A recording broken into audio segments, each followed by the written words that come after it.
Big day of preserving ahead. Yesterday we went down and picked up a bushel of peaches, so we're gonna get those canned.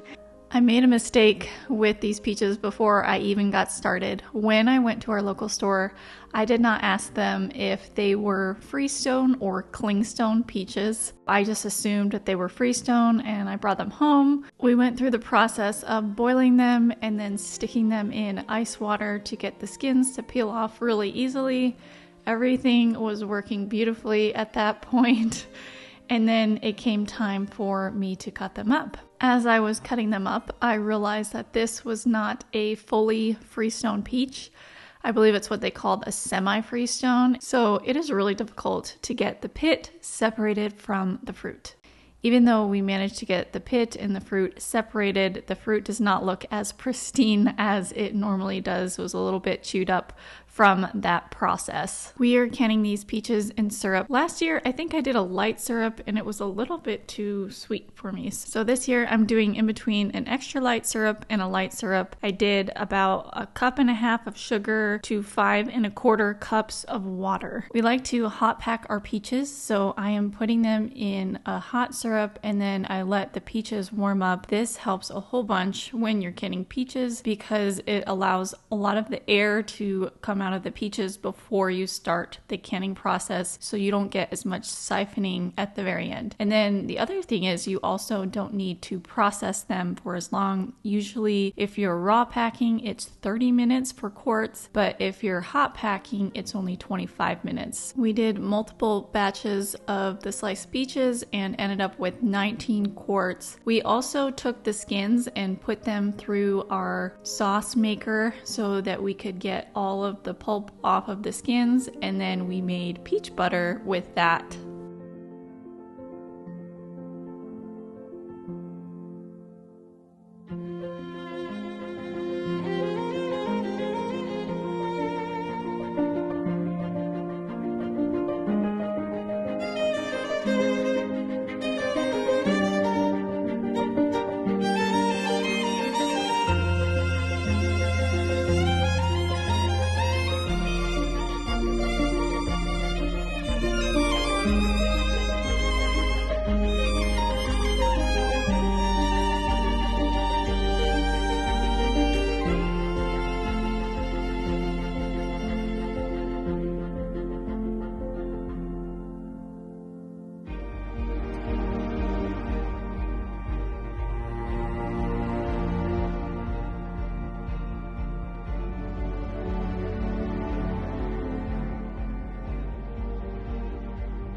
On a different day, we went and got some more peaches. Some friends of ours told us about an Amish store that's like an hour and 15 minutes north of us, so it's a little bit further than I usually go for fruit, but their peaches were half the price of what I paid for my first bushel.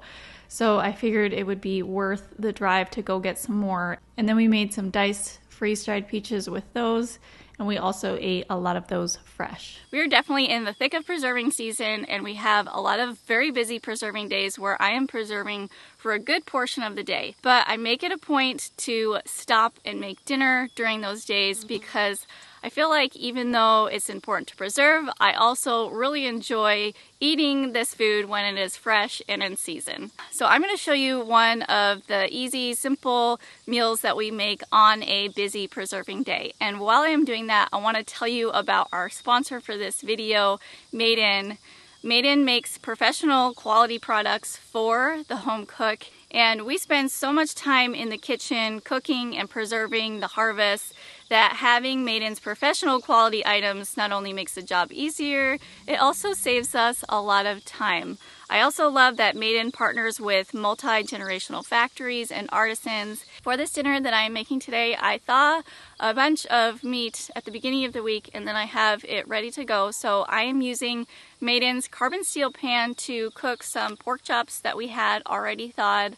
I love using their carbon steel collection because these are all uncoated pans that you can season naturally, kind of the same way that you would season a cast iron pan.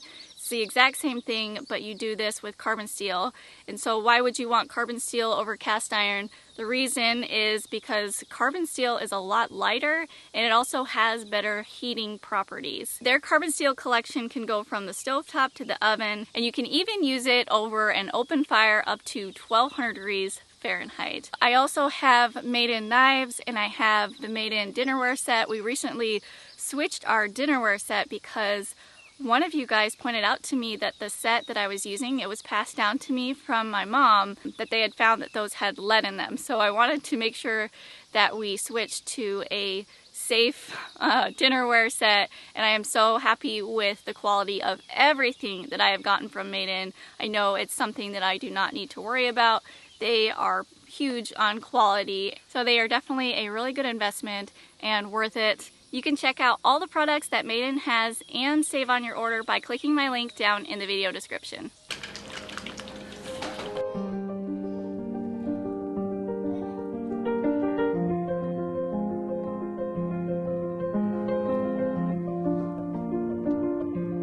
We had a very good harvest of green beans this year.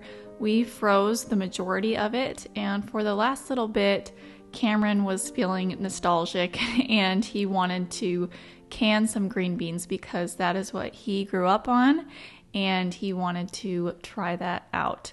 I was actually recovering from a sickness on this day, so Cameron was going solo on this, and he started to make this, and I didn't even know he was making it because I was in bed trying to recover. While I was laying there, I kept hearing this hissing noise, and it was getting really loud, and I was like, what is that?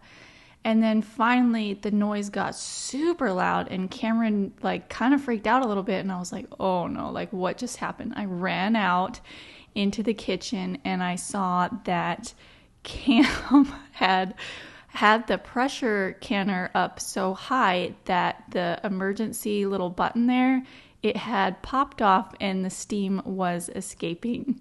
So that is a first for us. That has never happened before. I was not there to kind of help him and guide him along. He thought he was doing a great job. So we got the little button back in there and we were able to redo that whole batch. I was there to monitor it the second time, but he says he's now kind of afraid of pressure canning. I feel like it was good because Cameron is not very afraid of anything, and so he just has this idea that it's never going to fail and you can just do whatever you want. And you can't do that with pressure canning, as he learned. You need to make sure that you do it for the right amount of time and that you don't get the pressure up too high.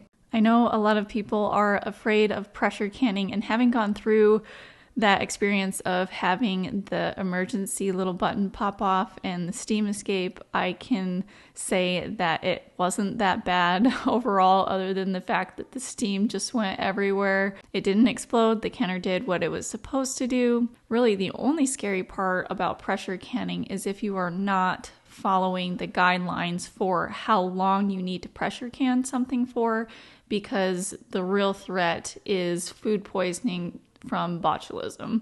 And as long as you're following a recipe and you have it at the proper amount of pressure so that it gets to a high enough temperature that it kills those botulism spores, there is really no scary part about pressure canning. I mentioned in my last video, it was a harvest video, that we had harvested 60 pounds of carrots.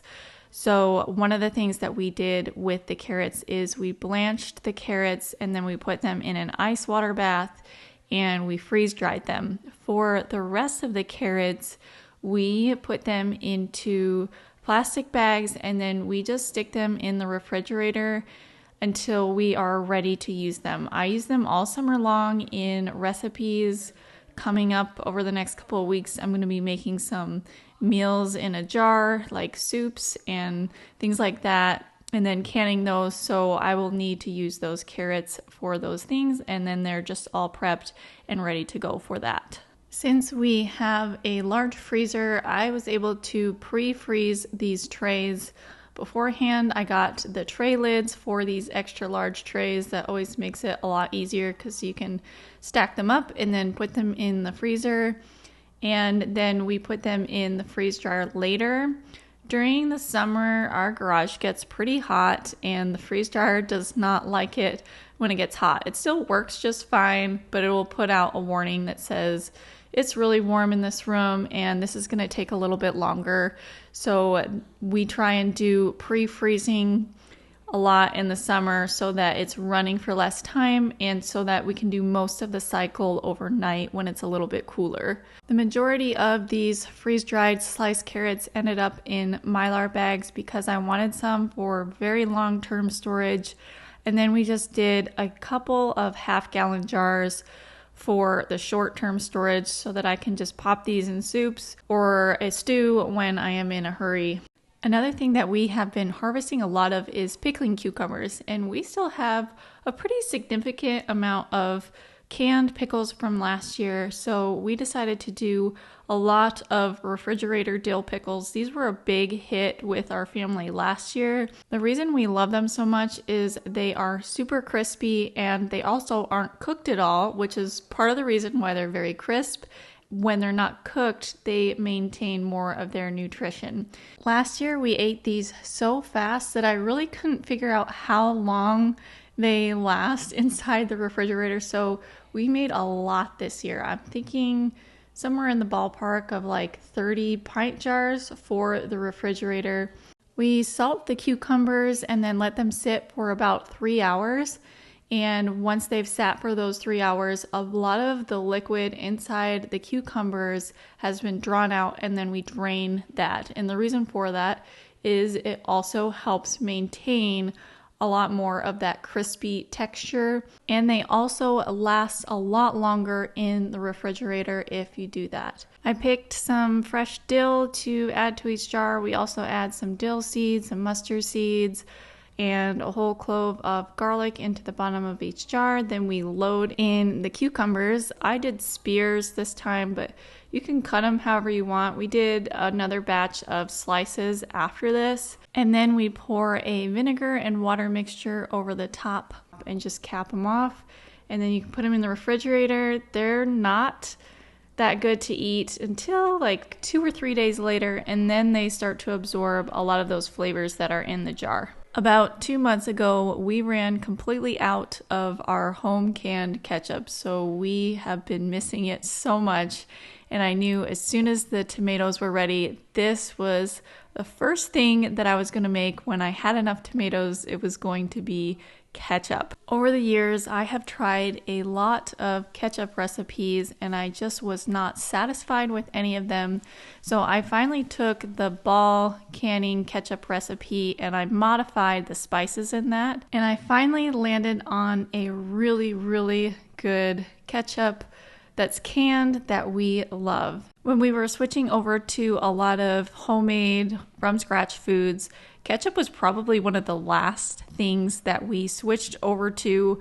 For one, because I couldn't find a good recipe, but the second reason is because ketchup is just something that is so cheap to buy from the store. Now that we finally have a recipe that tastes really good, I do think it is worth it to make from scratch. There's just no matching the quality of what you can get out of your garden and make in your own home. We've been eating ours for long enough that now I can really taste the difference between the two, and I don't want to go back to eating the store-bought stuff. Recently, Cam and I were doing an interview, and it was for the Winter Garden Challenge that's hosted by Seedtime. And during this interview, there were a few questions that I knew were coming, but one of the questions that came up that I didn't really know how to answer on the spot was, how do I not get overwhelmed by what I'm doing? We have preserving, we're doing the harvesting, we're planting. I'm doing some fall planting right now.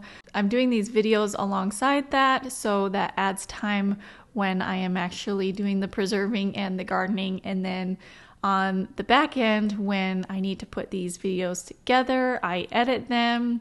And then of course we homeschool our kids, and there's just a lot of things happening all of the time. I do get overwhelmed by that sometimes. And the other thing that I did not say that I really wanted to say, and I didn't get an opportunity because the interview was over, is that the way I avoid feeling overwhelmed all the time is I'm just doing a little bit of something on my list each day, and then everything is able to get done. I think a lot of times people overestimate what they can do in the short term, but they underestimate what they can do on a long-term basis. It is amazing how much we can do if we just break it into these small, manageable chunks. I really wanted to get this ketchup done in a day. That was one of my short-term things. I thought I could get this done all in one day. I did not get it done in one day. I ended up sticking it in the refrigerator, taking it out the next day, and then finishing it. So I think it's okay to give yourself some grace and say, okay, maybe I'm not going to get all of this done in one day and do this major preserving project or gardening project, but just break it off into these manageable little chunks. Over time, those will really add up.